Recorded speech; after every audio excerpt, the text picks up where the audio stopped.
Bonjour à tous et bienvenue sur Mechatronic. Merci de suivre mes vidéos, c'est sympa. Et puis voilà, on continue l'aventure. Donc aujourd'hui, je vais continuer de vous parler du Toncoin et du dual mining, hein, Toncoin plus ETH. Voilà, avec les dernières nouveautés. Et j'imagine que comme moi, vous avez pu avoir des petits problèmes de stabilité. Ça me rappelle l'époque où il y a un mois et demi à peu près, où LolMiner sortait son algorithme pour miner le Toncoin. Au tout départ, c'était pas hyper stable, et puis petit à petit, au bout de deux versions, ça s'est stabilisé complètement, et ça fonctionnait très bien. Donc j'imagine que ça sera plus ou moins pareil là, sachant que une nouvelle version de l'Oil Miner est déjà dans les tuyaux, elle est déjà sortie en release normale, hein, y compris pour Windows, hein, pour ceux qui minent avec Windows. Donc ça peut être intéressant de la tester.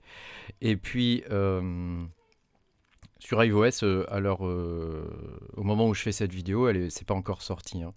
Donc ça va arriver sous peu, j'imagine, hein. Voilà. Donc moi de mon côté, j'ai pu stabiliser le mining et avoir quelque chose qui tourne bien, le dual mining là. Et je vais vous montrer comment j'ai fait, hein. Donc je vais simplement vous montrer aussi. Enfin, je vais articuler cette vidéo en trois parties, hein. La première partie, c'est un peu les dernières nouvelles, hein. La deuxième partie, c'est comment, de mon côté, j'ai stabilisé le dual mining. Donc après, à voir chez vous si ça marche ou pas, hein, je sais pas. Et puis, trois, on va regarder un petit peu en termes de rentabilité ce que ça donne exactement. Donc voilà, en termes de news, donc on a la version LOL Miner 1.44 qui devrait sortir sous peu sous iOS. Donc ça, c'est plutôt une bonne nouvelle. Alors j'ai vu que ça a corrigé en particulier ça.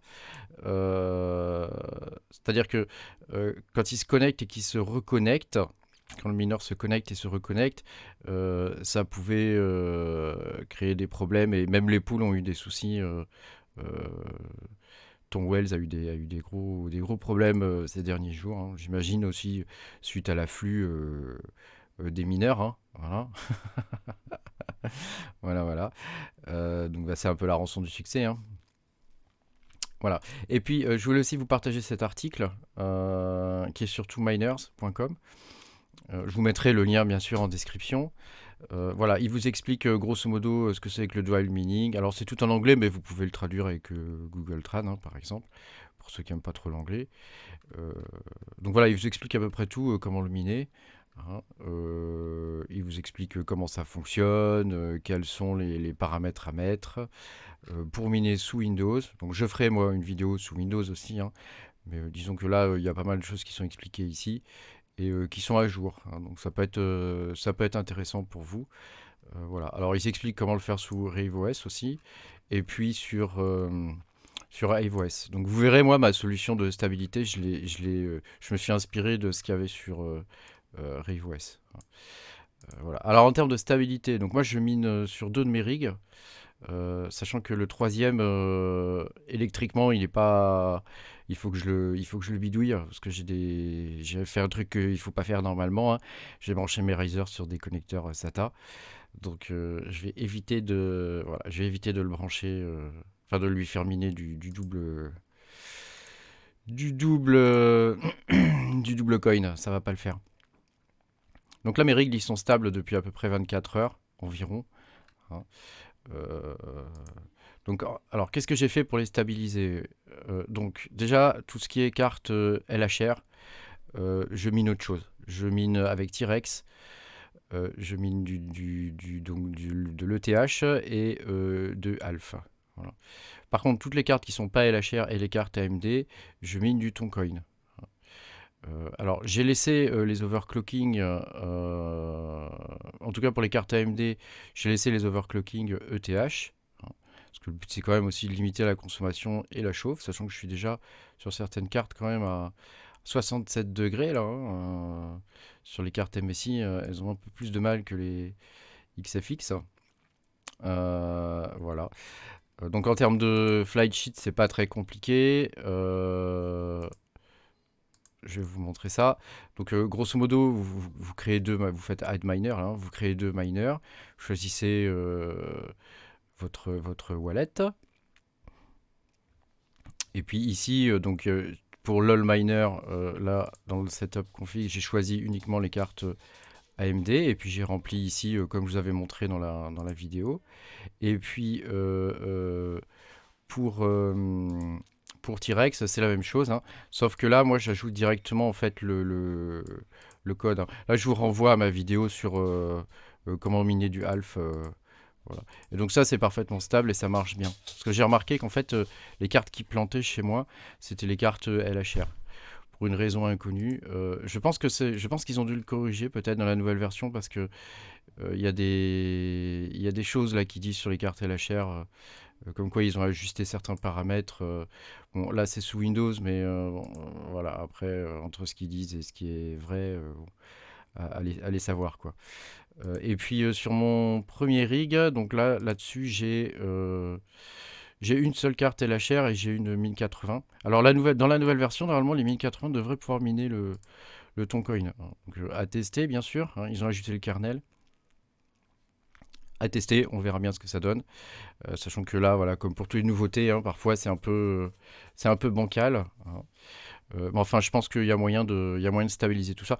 Moi, la technique que j'ai trouvée, c'était de virer les cartes, LHR du mining avec du ton plus ETH, quoi.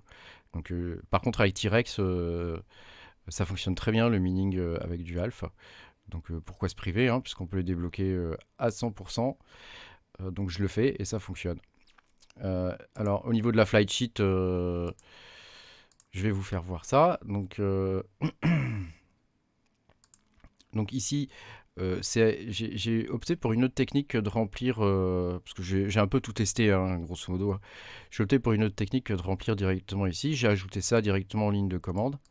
Donc on met dual mode. Donc là, je me suis inspiré de l'article que je vous ai mis en début de vidéo. Voilà. Et puis ici, après, j'ai ajouté device, tirer device avec un S. Et on choisit sur quelle carte on veut miner. Voilà. Voilà, bah ça c'était le premier point. Et puis ça fonctionne, là ça fonctionne bien. Alors, en termes de rentabilité, donc sur hashrate.no, alors moi je trouve qu'ils sont un peu, si je regarde par rapport à mes 3070 par exemple, je trouve qu'ils sont un petit peu, comment dire, un petit peu optimistes. Bon, après, pourquoi pas, hein, je veux dire, pourquoi pas, hein. Voilà. Après, je vous conseille de ne pas vous fier non plus à 100% à ce qu'ils mettent, hein. Même si je pense que l'ordre est juste, à part peut-être pour le flux, hein, qui devrait être un petit peu plus haut, j'imagine. Voilà, je vous conseille de pas non plus vous fier à 100% sur ce qui est écrit, hein. La même chose pour What2Mine, hein, ne vous fiez pas à 100% sur ce qui est écrit. Alors sur What2Mine, pour calculer la rentabilité, ils ont ajouté cette nouvelle section ETH+. Et là, vous avez toutes sortes de monnaies qu'on peut dual mine, hein. On va dire ça comme ça. Donc ma rentabilité de base pour l'Ethereum, ici. Donc moi j'ai quasiment 1 giga 2, hein, pour le mining ETH. Donc ça pour une puissance consommée de 3500 watts. Et un coût, alors là évidemment c'est en dollars, hein, de 1,92, hein, donc ça correspond à 0,17 euros. Voilà. Et en fees j'ai 1,7, hein, donc c'est 0,7 pour LOL Miner et 1% pour la pool to Miner. Voilà. Donc quand on calcule, on voit que je gagne 50 dollars par jour, que j'ai 16 dollars d'électricité et que mon profit est de 33 dollars. Donc ça, c'est uniquement si je mine de l'ETH. Voilà. Après, si j'utilise leur nouveau système, là, si je mine de l'ETH plus du Toncoin, donc là, c'est... Alors attendez, là j'ai un peu plus, hein. J'ai 18 gigahash. Voilà. Donc si on fait le calcul ici, ça me donne pour mon hash rate, donc j'ai re-rempli la même chose que tout à l'heure, hein, sauf que j'ai ajouté le Toncoin avec 18 gigahash et ça me donne un revenu de 58 dollars par jour pour un coût électrique de 17 dollars, donc il est légèrement plus élevé. Puisque je consomme 3750 watts. avec un profit de 40 $. Donc on passe de 33 $ à 40 $, et c'est pas fini puisque j'ai des cartes LHR qui minent aussi, hein, de la lithium. Et donc là j'ai rempli de nouveau le truc là. Alors j'ai 1,3 GH, donc la power j'ai mis 0, hein, parce que j'ai déjà compté tout à l'heure. Voilà, et puis en fees j'ai mis 0 parce que je sais pas quels sont les fees là-dessus, mais enfin ça doit pas être très élevé. Et ça me donne un revenu journalier de 1,81 $ pour un profit de 1,81 $. Voilà, donc si on fait le calcul, par jour, ça me donne environ, hein, au jour d'aujourd'hui, hein, parce que les cours évidemment changent, hein. Par exemple, celui de la lithium en ce moment, il se maintient à 0,50 environ, hein. Celui du Toncoin, il a grimpé un petit peu là récemment, et celui de l'ETH a évidemment monté un petit peu aussi, hein. Donc là, c'est comme d'habitude, hein, je vous invite à refaire les calculs et à utiliser la méthode que je vous montre là, si vous voulez savoir quelle est votre rentabilité. Donc là, ça me donne un total en fait de 42 $ à peu près. Allez, 40, on va être généreux, 43 $ VS pour l'Ethereum tout court, 33 $. Donc je gagne 10 $. Ça fait gagner grosso modo 10 $ par jour de plus, à peu près, hein, à 9 $, 8-9 $. Donc ça fait dans les 7-8 euros quoi, à peu près par jour aujourd'hui, hein. Donc ça veut dire que 8 euros, bah, à la fin du mois, si on fait le calcul,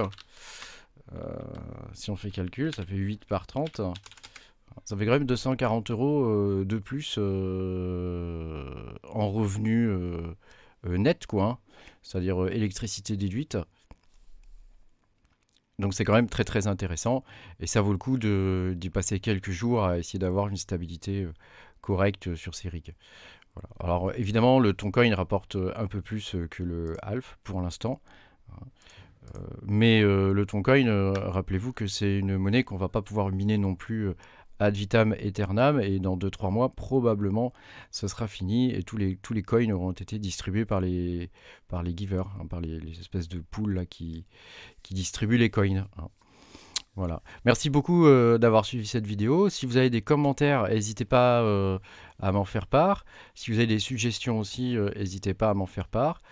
Et puis, bah moi j'essaie de répondre à tout le monde, hein, comme vous avez pu le voir, hein, en tout cas. Et puis voilà, hein. Et à bientôt pour de nouvelles aventures. Salut!